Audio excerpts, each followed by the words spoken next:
Kanalıma ve mutfağıma hoş geldiniz. Bugün şıp hazırlayabileceğiniz lavaştan börek tarifi vermek istiyorum. Günün her saatinde yapıp tüketebileceğiniz şahane bir börek tarifidir. İlk olarak 2 adet kuru soğan yemeklik doğranır. Bol zeytinyağı ile kavrulmaya bırakılır. Kavrulan kuru soğanların üzerine 500 gram haşlanmış ıspanak eklenir ve yüksek ateşte Ispanağı sulandırmadan kavrulur, karıştırarak.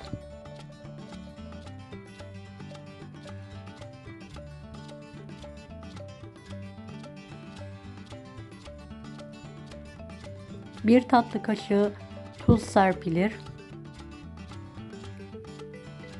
Damak tadınıza göre tuzu ayarlayabilirsiniz. Bir tatlı kaşığı kırmızı toz biber eklenir ve karıştırılır. Kavrulduktan sonra altı kapatılır ve ılımaya bırakılır.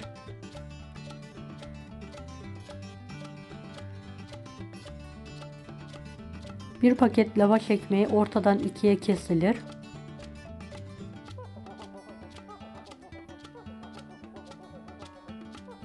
Evet, yarısına iç harç koyarak ortadan ikiye katlanır.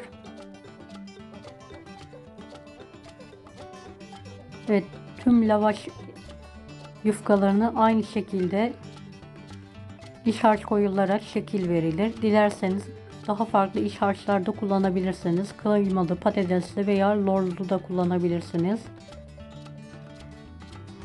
Videomu bu kısma kadar izlediyseniz yorum kısmına herhangi bir emoji bırakırsanız bana destek olmak için sevinirim.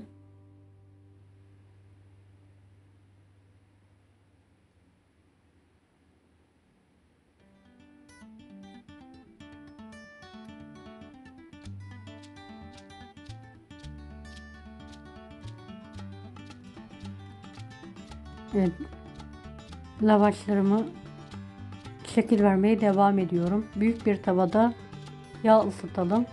Isınınca lavaş ekmeklerini tavaya alarak arkalı önlü kızartalım.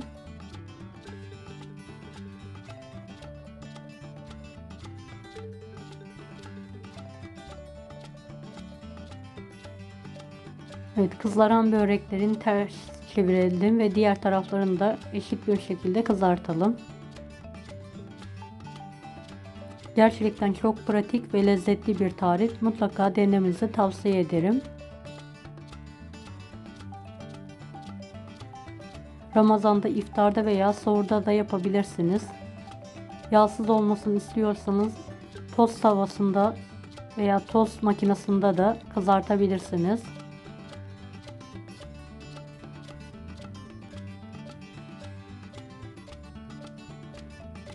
Evet, kızaranları servis tabağına alıyorum ve tüm lavaş böreklerini aynı yöntemle kızartmaya devam ediyorum.